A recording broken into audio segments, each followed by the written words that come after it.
me a fraud for questioning a hero, so I dug up the one thing they tried to bury. This is the problem solver tape.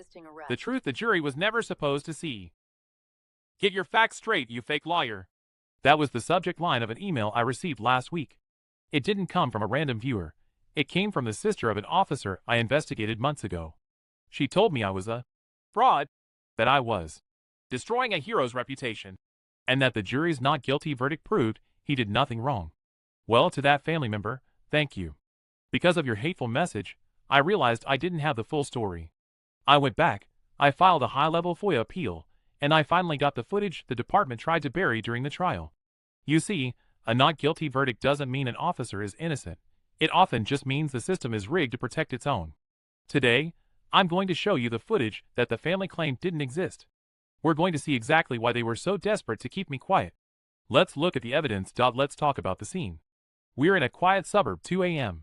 The call was for a simple welfare check on a man named David, who was reportedly having a mental health crisis. Now, the Fourth Amendment is very clear. Your home is your castle. Police cannot just kick the door down because they have a feeling, or suspicions. In the eyes of the law, a welfare check is meant to be a rescue mission, not a search and destroy operation. But in this video, you're going to see Officer Miller treat a private residence like a combat zone. He didn't have a warrant. He didn't have exigent circumstances. What he had was a bad attitude and a badge that he thought made him king of the neighborhood. As we watch this, I want you to look for the moment the hero narrative falls apart and the reality of state-sponsored thuggery takes over. David was in his pajamas, unarmed, and confused. This wasn't a tactical entry. It was a constitutional ambush. As soon as the door is breached, Miller doesn't offer help. He offers commands. Get on the ground or I'll bury you, he screams. David, clearly disoriented, tries to ask why they are in his house. That's when Miller loses it. He doesn't use de-escalation. He uses a knee to the neck. But watch what happens next. It's the most disturbing part. While David is face down and crying out for his mother, Miller leans in and whispers, I've been waiting for a reason to break someone like you. He then proceeds to deliver what he calls compliance strikes to the back of a handcuffed man's head. This isn't police work. This is a personal vendetta captured in 4K. Miller then turns to his partner and laughs, saying he needs a workout anyway. The victim wasn't resisting. He was struggling to breathe. The official report later claimed David was combative, but the camera tells a story of a man being hunted in his own living room. How did Miller walk away? It comes down to the willfulness standard. In a federal criminal case, the prosecution has to prove that the officer intended to violate the victim's rights. Miller's defense team played a brilliant, if disgusting, card. They argued that Miller wasn't evil, he was just poorly trained. They brought in expert after expert to testify that the department's training manual was vague and that Miller honestly believed his life was in danger from an unarmed man in pajamas.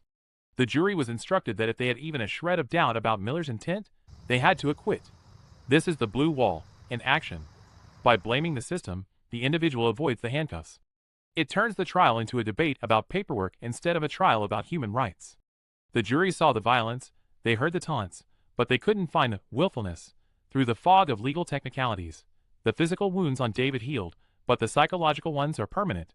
He lost his job, his sense of safety, and his trust in humanity. Meanwhile, Officer Miller didn't spend a single day in a cell. After the not guilty verdict, he was greeted like a returning war hero by his department. He was given back pay for his suspension, and is now back on the streets, training the next generation of officers on proper use of force. This is the reality of the American legal system. A citizen gets life in prison for a mistake, but a man with a badge gets a promotion for a crime.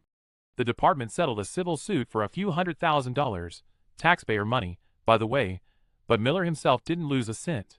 He's still out there, patrolling your streets, convinced that he is untouchable because, legally speaking, he is. I've shown you the footage the family tried to hide. I've explained the law they used to escape. Now, the final verdict belongs to you. Do you believe this was reasonable force? Or was this a criminal act hidden behind a uniform? The sister who emailed me thinks I'm the problem for exposing this. I think the problem is that we allow people like Miller to carry a gun in our name. Leave a comment below and let me know what you think of this hero. This is Justice Valley, and we aren't going anywhere. If you want to keep seeing the truth that they try to bury, make sure to subscribe. Remember, our rights don't end where your fear begins. Freedom is scary. Deal with it.